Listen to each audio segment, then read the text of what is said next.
Assalamualaikum warahmatullahi wabarakatuh. Salam sejahtera untuk kita semuanya. Anak-anak, kita berjumpa kembali dalam kegiatan belajar secara online IPA kelas 8 semester 1 tentang rangka manusia. Sebelum pembelajaran ini dimulai, Bapak mengingatkan supaya kita selalu menjaga diri dengan melaksanakan protokol kesehatan, yaitu dengan selalu memakai masker ketika berada di luar rumah, mencuci tangan pakai sabun dengan air yang mengalir, dan itu dilakukan sesering mungkin apabila kita selesai berkegiatan. Juga menjaga jarak dengan yang lain ketika kita berada di luar rumah. Wabah COVID-19 ini sementara hanya bisa kita antisipasi agar penularan tidak menjadi semakin luas. Oke, selanjutnya kita masuk ke materi. Kita akan bicara tentang rangka manusia. Rangka manusia itu disusun atas beberapa tulang, dan kita akan bahas satu persatu bagian-bagiannya, mulai dari tulang tengkorak di bagian kepala, kemudian turun ke bawah ada tulang selangka di bagian bahu, lantas ada tulang belakat di punggung kanan dan kiri yang bentuknya pipih, kemudian ada tulang rusuk kanan dan kiri yang dihubungkan dengan satu tulang yang disebut tulang dada, kemudian ada tulang lengan, tentunya pasti kanan dan kiri. Turun ke bawah ada tulang pengumpil yang turun ke bawah dekat dengan ibu jari. Di belakangnya ada tulang hasta yang dekat dengan kelingking. Dan selanjutnya adalah ruas-ruas jari tangan. Kemudian bagian di bawah tulang rusuk ada tulang punggung atau kita sebut juga tulang pinggang yang merupakan tulang belakang. Turun ke bawah lagi ada tulang panggul, tulang kelangkang, terus turun pada tulang paha, lantas ke tulang lutut, itu merupakan bentuk persendian, tulang kering yang ada di depan, sedangkan di belakang adalah tulang betis, dan terakhir adalah ruas jari kaki. Susunan tulang-tulang ini hendaknya kalian hafalkan, karena menjadi suatu pemahaman yang utuh bila kalian bisa memahami nama-nama tulang yang menyusun rangka manusia. Ada 4 fungsi utama rangka atau tulang bagi tubuh. Yang pertama, memberi bentuk dan menopang tubuh. Coba kita bayangkan seandainya tubuh ini tidak memiliki tulang, tentunya tidak akan bisa berdiri, dan kita hanya akan berupa seonggok daging yang tanpa bentuk. Kedua, melindungi organ dalam tubuh. Tulang rusuk, itu di dalam tulang rusuk ada organ tubuh, ada jantung, hati, paru-paru, adalah organ yang lunak dan perlu dilindungi. Maka dia terletak di dalam tulang rusuk. Kemudian tulang tengkorak yang keras itu juga melindungi organ yang sangat lunak, yaitu otak. Jadi sekali lagi, rangka manusia berfungsi untuk melindungi organ dalam tubuh.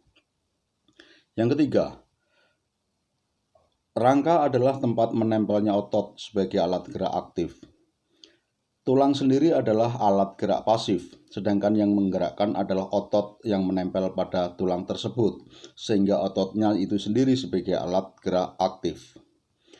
Yang terakhir, keempat, tulang sebagai tempat pembentukan sel darah yang diproduksi pada bagian sumsum. Itu adalah bagian-bagian tulang dan fungsinya pada tubuh manusia. Struktur tulang. Suatu tulang apabila dibedah dan dipotong bentuknya irisan, maka akan nampak ada tulang spon yang bagian atas, kemudian ada tulang kompak yang luar yang sangat keras, Kemudian di dalam tulang ada pembuluh darah, dan di dalam tulang ada sumsum tulang yang semua itu terbungkus dalam periosteum. Tulang memiliki tonjolan, lekukan, dan juga lubang. Tonjolan dan lekukan itu sebagai tempat menempelnya otot, lubang sebagai tempat keluar masuk pembuluh darah dan saraf. Pembuluh darah ini penting untuk memberikan nutrisi pada tulang.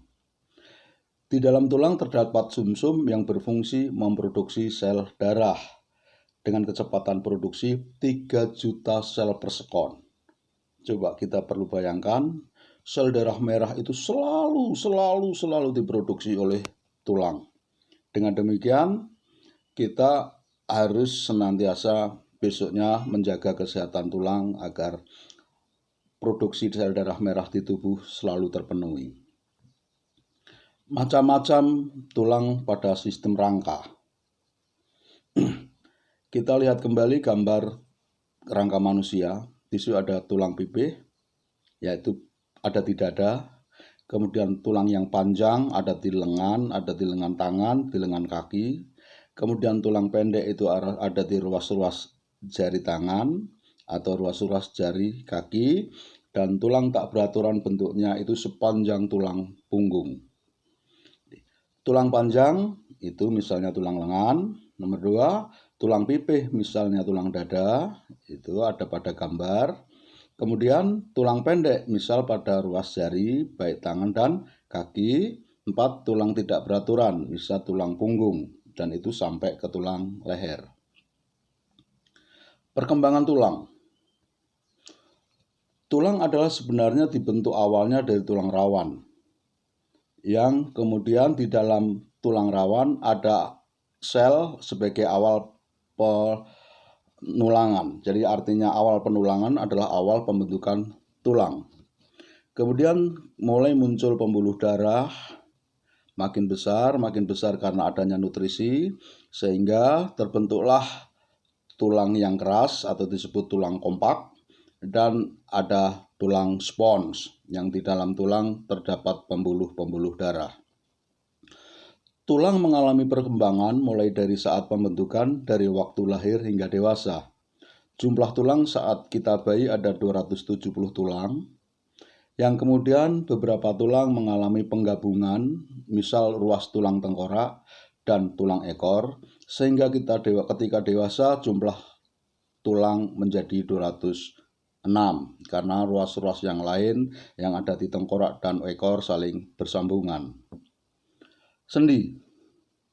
Sendi adalah tempat bertemunya dua tulang atau lebih. Ada beberapa sendi. Yang pertama, sendi peluru. Berbentuk bulat yang masuk ke ujung tulang lain. Sendi ini dapat membentuk gerakan sangat bebas, misal sendi tulang belikat dan sendi tulang pinggul. Sendi engsel. Sendi engsel memiliki gerakan satu arah, misalnya sendi pada siku dan lutut. Kita hanya bisa melakukan gerakan di sendi siku dan lutut dalam satu arah. Sendi putar. Sendi yang satu berfungsi sebagai poros dan yang lain berbentuk cincin, sehingga bisa berputar. Misal sendi tengkorak dengan tulang leher. Jadi kepala kita bisa berputar karena adanya sendi yang menghubungkan dengan antara tengkorak dengan tulang leher. Sendi pelana. Pertemuan dua tulang yang berbentuk seperti pelana. Sendi ini dapat menggerakkan tulang ke dua arah, yaitu muka belakang dan ke samping, misal pada sendi ibu jari.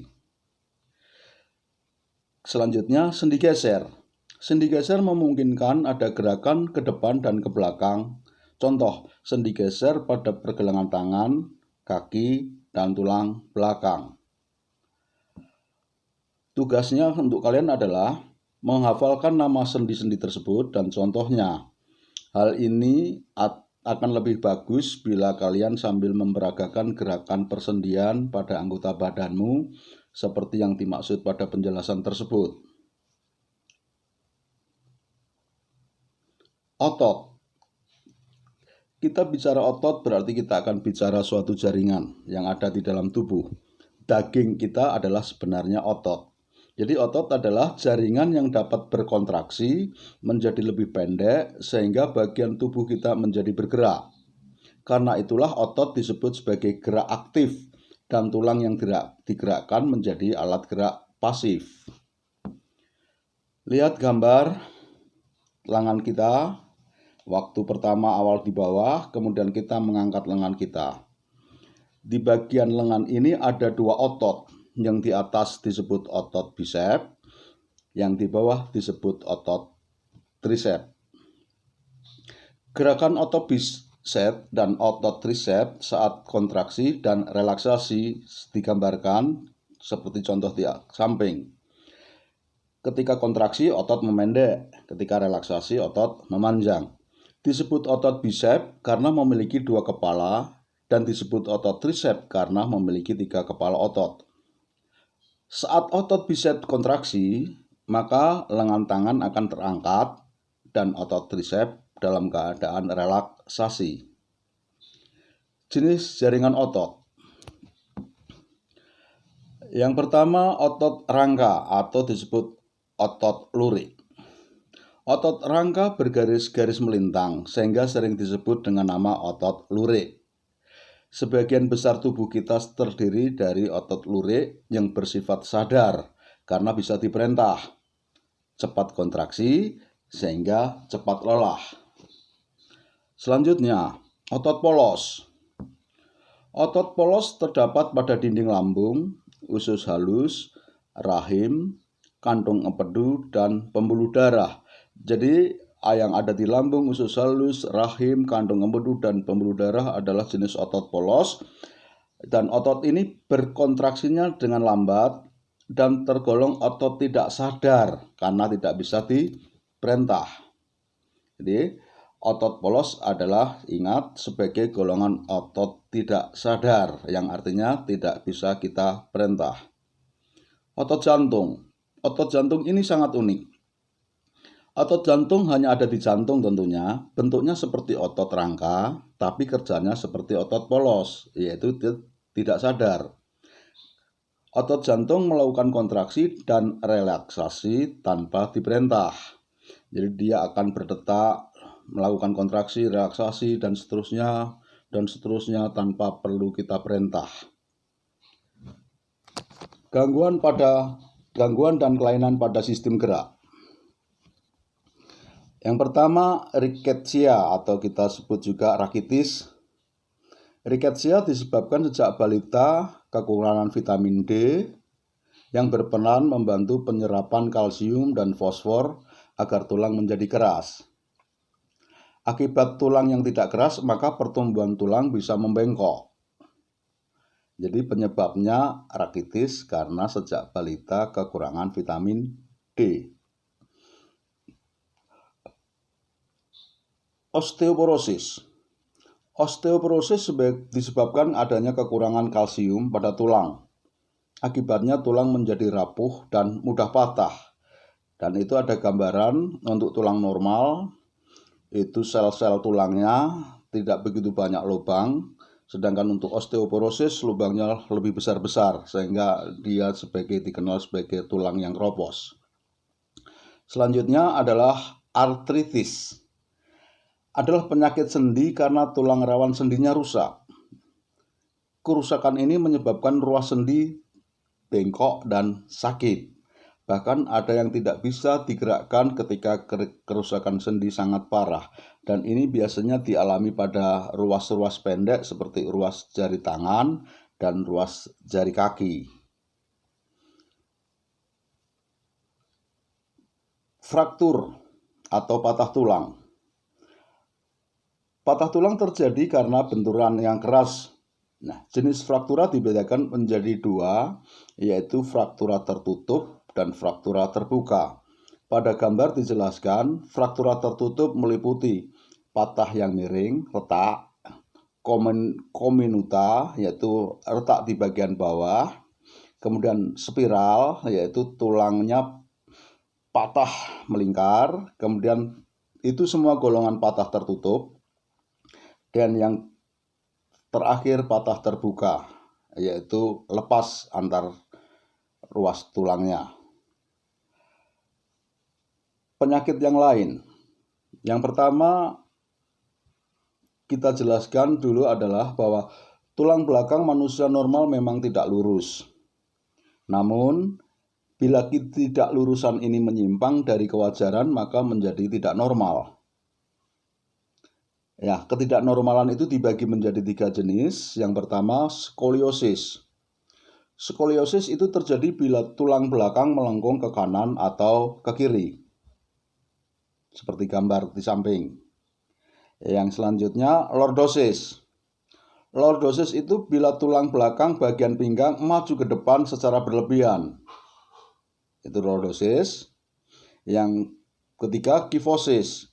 Kifosis itu bila tulang belakang bagian punggung melengkung ke belakang sehingga penderita menjadi nampak bungkuk. Jadi perlu kalian pahami, dan sejak SD sudah mendapat pelajaran tentang ketidaknormalan bentuk tulang, yaitu skoliosis, kifosis, dan lordosis. Upaya menjaga kesehatan sistem gerak pada manusia. Ada beberapa hal yang perlu diperhatikan dan dilakukan untuk menjaga kesehatan sistem gerak kita, yaitu 1. Meningkatkan kandungan kalsium pada makanan agar tulang kuat. 2. Berjemur sinar matahari pagi untuk membantu pembentukan vitamin D. 3. Memperhatikan asupan makanan yang banyak mengandung vitamin D, yang banyak pada sayur-sayuran.